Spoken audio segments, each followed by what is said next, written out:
نحمده ونصلي ونسلم على رسوله الكريم اما بعد فاعوذ باللہ من الشیطان الرجیم بسم اللہ الرحمن الرحیم افامن اہل القرى ان یأتیہم بأسنا بیاتا وهم نائمون اوامن اہل القرى ان یأتیہم بأسنا ضحی وهم یلعبون افامنوا مکر اللہ فلا یأمن مکر اللہ الا القوم الخاسرون صدق اللہ العظیم۔ الصلاۃ والسلام علیک یا رسول اللہ، الصلاۃ والسلام علیک یا حبیب اللہ، الصلاۃ والسلام علیک یا نبی اللہ، الصلاۃ والسلام علیک یا نور اللہ، وعلی آلک واصحابک یا حبیب اللہ، صلی اللہ تعالی علیہ وسلم۔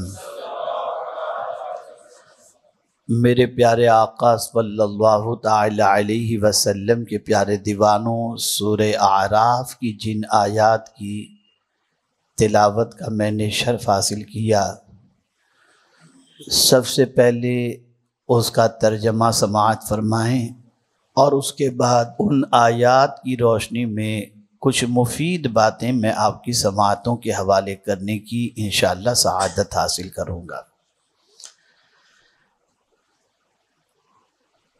اللہ عز و جل ارشاد فرماتا ہے، کیا بستیوں والے نہیں ڈرتے؟ یعنی جن بستیوں میں انسان رہتے ہیں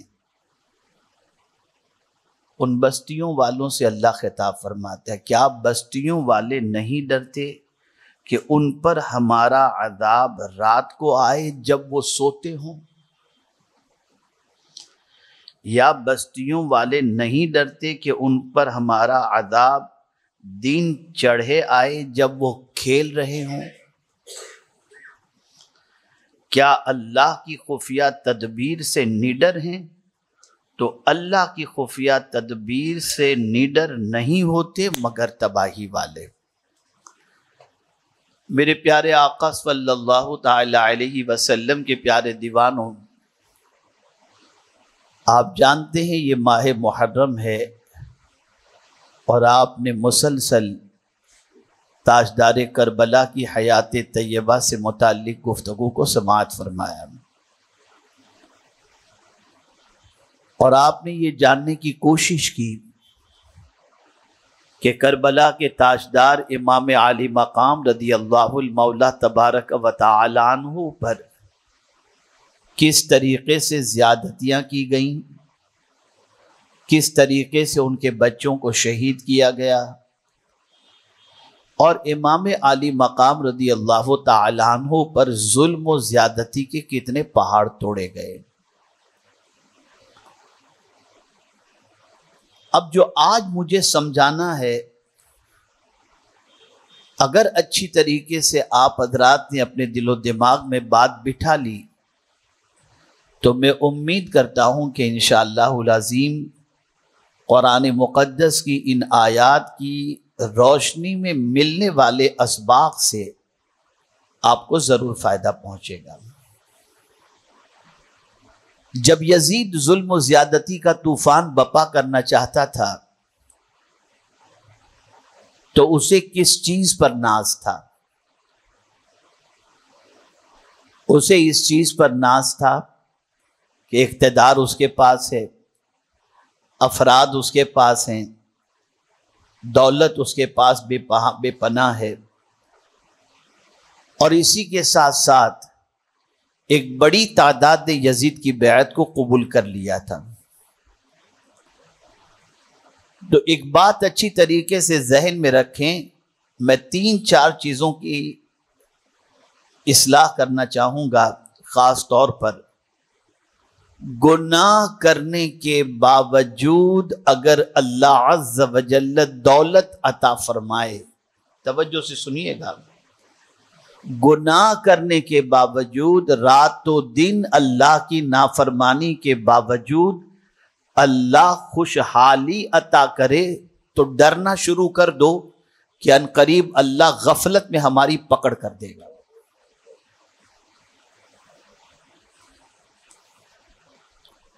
اسی طریقے سے اللہ اگر اقتدار عطا فرمائے اور اقتدار کے نشے میں چور ہو کر اگر کمزوروں پر ظلم اور زیادتی کا سلسلہ جاری ہو جائے اور اس کے بعد بھی ہمیں کوئی فرق نہ پڑے، یعنی ہم بیمار نہ ہوں، ہمیں کوئی تکلیف نہ آئے، تب بھی اللہ سے ڈریں کہ ایک بڑی پکڑ کے سلسلے میں اللہ عز و جل مہلت دے رہا ہے.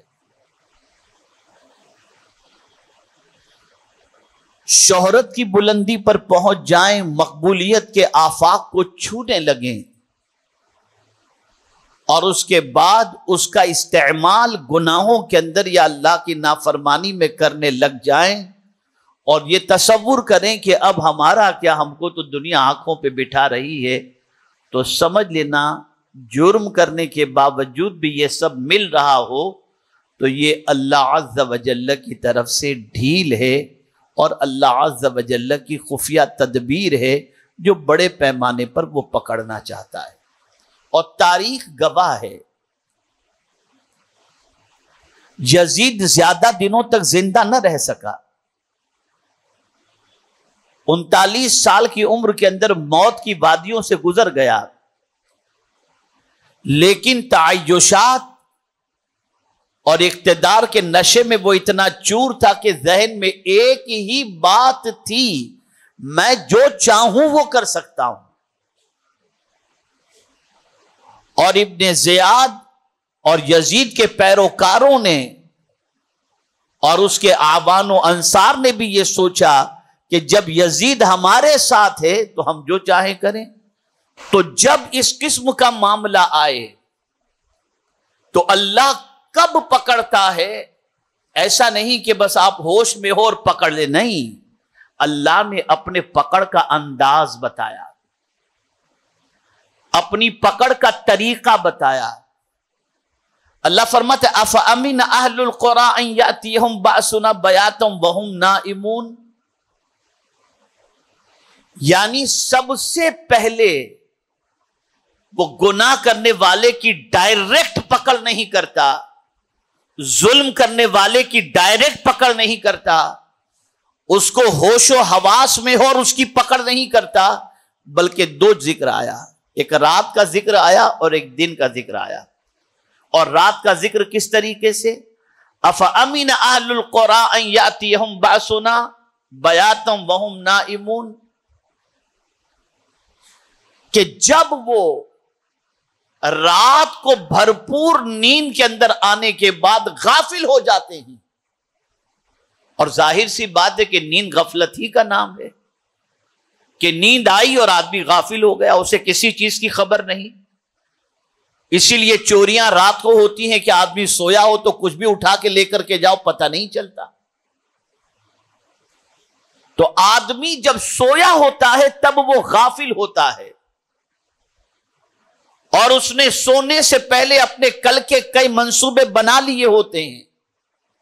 جب وہ رات کی نیند کے اندر غفلت کا شکار ہوتا ہے تو اللہ فرماتا ہے وہ تو یہ سوچتا ہے کل صبح اٹھ کر کے میں یہ کروں گا، لیکن اسے خبر ہی نہیں ہوتی کہ وہ اٹھنے والا ہی نہیں ہے، ہمارا عذاب تو رات ہی کو آ کر اس کو پکڑ لے گا.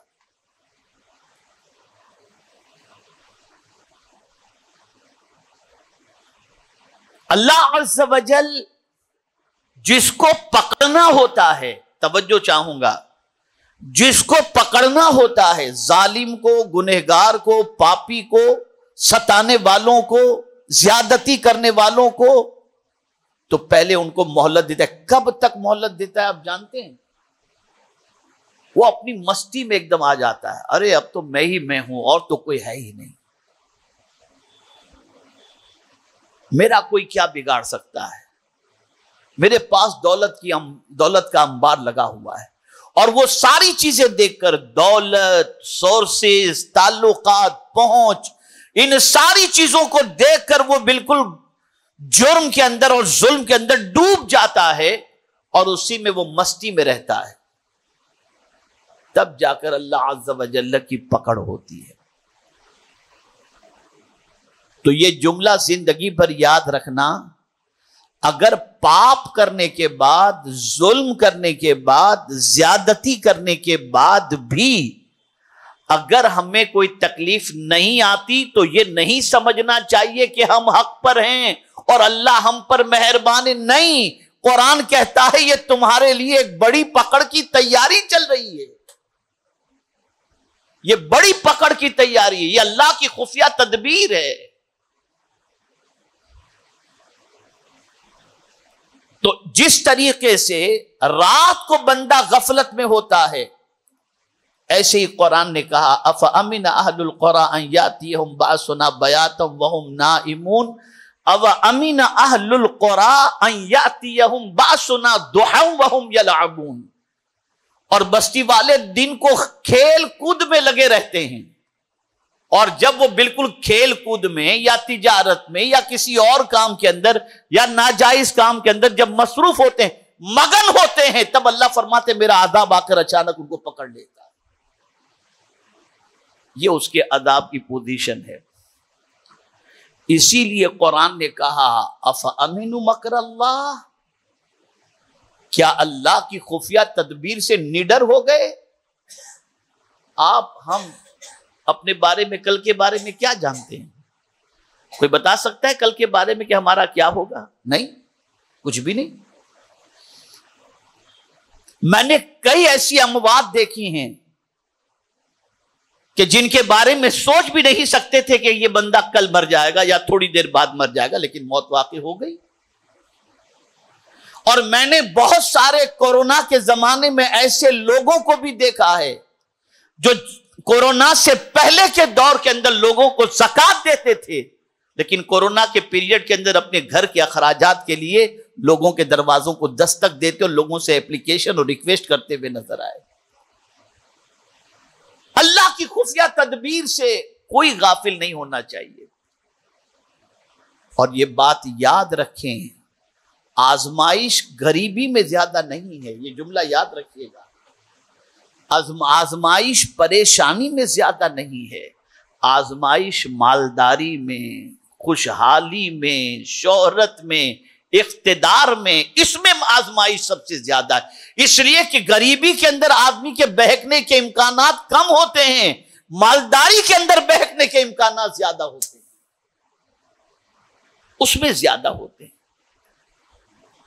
اسی لیے پیغمبر رحمت صلی اللہ تعالی علیہ وسلم نے ایک دستور عطا فرمایا، ایک قانون عطا فرمایا کہ جب زمین پر اللہ عز و جل تمہیں کوئی رتبہ عطا کرے تو تمہیں کرنا کیا ہے؟ تو رسول اعظم صلی اللہ علیہ وسلم فرماتے ہیں تم بڑے ہو گئے نا، تو اب چھوٹوں پر شفقت کرو، اور چھوٹوں سے کہا کہ تم بڑے کی تعظیم کرو۔ اور میں پورے چیلنج کے ساتھ کہتا ہوں، تاریخ کے اندر کسی ولی کو اٹھا کر دیکھ لیجئے کہ کسی ولی نے کسی کمزور پر کبھی ظلم کیا ہو۔ ہر ولی نے کمزور کو اٹھایا ہے، کمزور کو گرایا نہیں ہے۔ اور ان کا اتنا بڑا تعلق، آج کے دور کے انسان کا تعلق تو کسی منسٹر سے ہوگا، ولی کا تعلق تو براہ راست خدا سے ہوا کرتا ہے، لیکن اس تعلقات کا بھی کبھی وہ ناجائز فائدہ نہیں اٹھاتے، ہمیشہ گرتوں کو انہوں نے اٹھایا ہے، کبھی کمزوروں پر ظلم نہیں کیا، کبھی ظلم نہیں کیا۔ یزید نشے میں چور تھا، میرا کوئی کچھ نہیں بگاڑ سکتا۔